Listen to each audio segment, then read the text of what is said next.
worst experience, technically, working from home, because I have lost full interviews because of this thing called Zoom. So have you lost it? No, I'm okay. I've got some of it. I'm like. No, I on my YouTube, when I started doing it, I started chatting to people, friends, and often I would notice, because I'm not a television producer or a director, that I'd not pressed record, just not pressed it. I've been there. And I can remember I was chatting to Will Mellor, and I could see his face look sort of puzzled I love as you. I just kept asking him the same things again that I just asked him. And then at the end I went, I didn't press record, that's why I'm asking you all again. You're so lucky he's your mate. I remember doing a red carpet once, right? And I had to do a live, which means you have to take the interview at a certain time. And Will Smith comes over. They're like, Mark, you've got 3 minutes with Will Smith right now. The flash mic, the light was gone. And I'm standing there thinking, what do I do? Do I fake this? Do I say, oh? And I literally went, do you know what? Fake it. This is Will Smith. You cannot now say, sorry guys, I can't do it. And then I went to Will Smith's birthday party once. I don't know how I got invited. But before you tell me about that, can I tell you what happened? Somebody from a rival station had recorded my audio, because that's what people do. They nick each other's interviews. And thankfully, they sent it over to me. So I was like, oh, well, that's nice. Yeah, that's very rare. So, okay, Will Smith's birthday party. I need to know what that was like. I don't know how I got invited, but Where? I just thought, I'll go to Will Smith's birthday party. Where? And he seemed right normal, just dancing. He was dancing away with all his mates, mingling. I didn't speak to him though. I guess I was too nervous to go up to him. Who else? I got invited to Justin Timberlake's birthday party once. I don't know. I went through a phase where I kept getting invited to people's birthdays. I don't now. How do you? I did go up to Justin Timberlake and I'd say, happy birthday. My name is Forrest Gump. You like a birthday chocolate? I got a birthday chocolate. Whoa, what are you doing? Forrest Gump. This time right now that we're in, like, I made a decision the other day where I was like talking to people. I was like, I don't want to review or interview anyone that's making a depressing film for a while. I want to do like light-hearted, fun stuff. And Schitt's Creek is something that I've really started to enjoy watching, because it's just really funny and light and easy to watch. But people were like, but Max, the timing right now in film, everyone's talking about tough subject matters because of the time that we're living in. So it's really important for you to reflect that. And I was like, yes, but we need fun. Yeah, you do. Because silly is important as well. Yes. Just light mood, you know. And you're the king of silly. I think in lockdown, everybody's over sensitive. And it's easy to lash out, you know, people that are going on holiday in lockdown, or these influencers and stuff. I do think about these influencers that have been going on holiday. If they weren't allowed to go on holiday, they couldn't go. They didn't sneak on a plane, did they? I know, but... I mean, I would never go on holiday at the minute. But here's the thing. I couldn't be bothered with all the hoo-ha and isolation, and then the grief you get online. Oh. But if they can get on a plane, they're going to, aren't they? I think you're right. I think the problem lies with the rules. But I will say, not being funny, I don't need to be in Dubai to teach people to do squats. I could do that in my back garden. They're not working. They're going on holiday, aren't they? But then they're having to say, going there for work. Oh, yeah. Welcome to Celebrity Shows.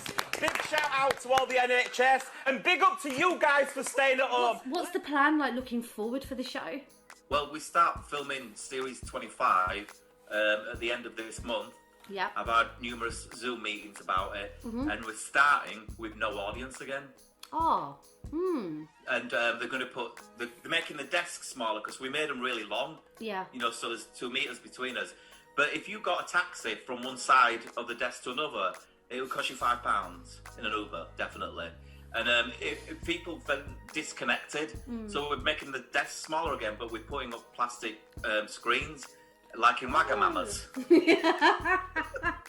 I prefer Busaba, personally. I'm definitely going to just pull out Wagamamas from under the desk and start using them.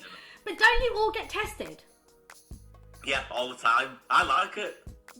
Really? The thing up your nose? I like making the nurse feel uneasy because I make a really loud noise when I shove it down my throat and go, ah!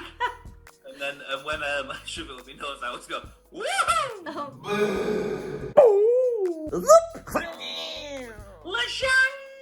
And now I can't stop saying Lejang. Where does this come?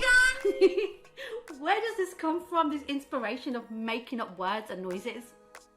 I don't. They just make me laugh. It's funny. I think when you respond immediately without thinking what comes out of your mouth.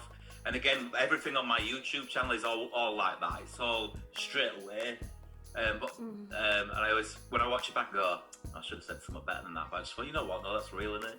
How difficult is it as a comedian as well to kind of be careful, but also don't spoil what makes you great? Funny. Just don't say anything funny. Don't say anything funny because you'll only offend everyone. Just say 10 o'clock Thursday. No, because Dave Chappelle and Ricky... Just plug your stuff, but don't say anything funny because someone will get vexed. Yes. Dave Chappelle and Ricky Gervais talk about this all the time, and I know they're the extreme because they really go there, but they always say that comedy is an area that we're supposed to provoke a reaction, and we're not going to be scared to say stuff. How do you feel about it? I don't want to wind people up, really. I just want to, and I always think what I do isn't deep enough. So if anyone gets wound up by it, I'm quite saddened by it, and I just think, oh, I didn't mean to upset you, I'm sorry. And then you just want to move on, and you just think it's just silliness. What I think I do. Yeah. So I don't really want to push boundaries, and I don't want to upset people, really. I just want them to have a good time. And I don't even care if they don't think about it the next day or anything. Just right then when they watch it, this is stupid, isn't it? But smile on the face. I'm never tried to make any political statements or anything. And just a bit of silliness there and then. And then that's it, really. I think silliness is the best thing in the world. I really do, because it's just like... The funniest thing in the world, or something that's compelling viewing that I get transfixed on, is dogs on skateboards. They're so gifted that they've learned how to do it. They've got 4 legs. How cumbersome is that? 4 legs instead of 2 legs.